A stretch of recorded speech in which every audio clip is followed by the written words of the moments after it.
Coming up on 5 Minute News. Biden agrees $137 million contract to boost materials for home COVID tests. Ghislaine Maxwell found guilty in Jeffrey Epstein's sex abuse case. And Blinken names special envoy for Afghan women. It's Thursday, December 30. I'm Anthony Davis. The Biden administration plans to announce a $137 million contract for Millipore-Sigma, a unit of Germany's Merck, to boost production capacity of a highly constrained component of rapid coronavirus tests. The money will allow the company over 3 years to build a new facility to produce nitrocellulose membranes, the paper that displays test results in Wisconsin. That, in turn, will allow for 85 million more tests to be produced per month.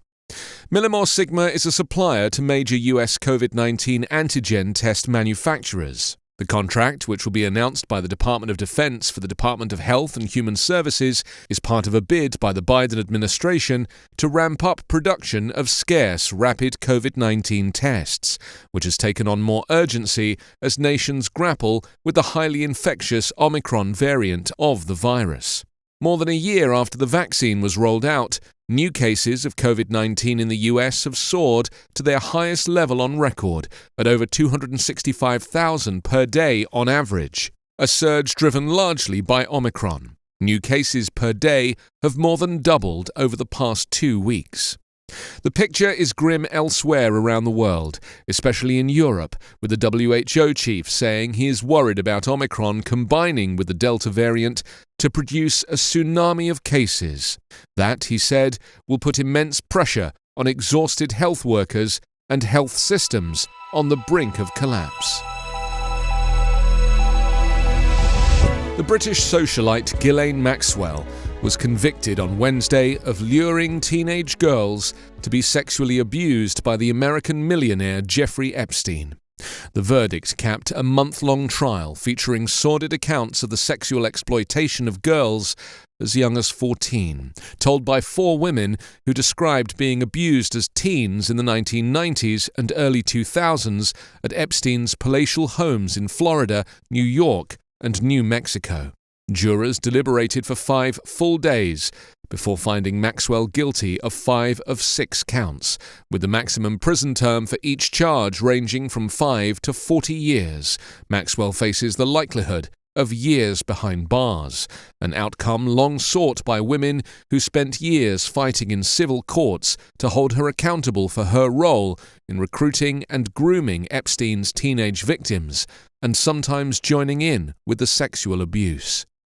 As the verdict was read, Maxwell was largely stoic, behind a black mask. One of her victims, Annie Farmer, said she was grateful the jury recognized Maxwell's pattern of predatory behavior. During the trial, prosecutors called 24 witnesses to give jurors a picture of life inside Epstein's homes, a subject of public fascination and speculation ever since his 2006 arrest in Florida in a child sex case. Private pilots took the witness stand and dropped the names of luminaries: Britain's Prince Andrew, Bill Clinton, Donald Trump, who flew on Epstein's private jets. But the core of the prosecution was the testimony of 4 women who said they were victimized by Maxwell and Epstein at tender ages. Maxwell, who turned 60 on Christmas, vehemently denied the charges through her lawyers. She was convicted on 5 of the 6 charges. In addition to sex trafficking, she was found guilty of conspiracy to entice individuals under the age of 17 to travel in interstate commerce with intent to engage in illegal sexual activity, transportation of an individual under the age of 17 with intent to engage in illegal sexual activity, and conspiracy to commit sex trafficking of individuals under the age of 18. No sentencing date was set.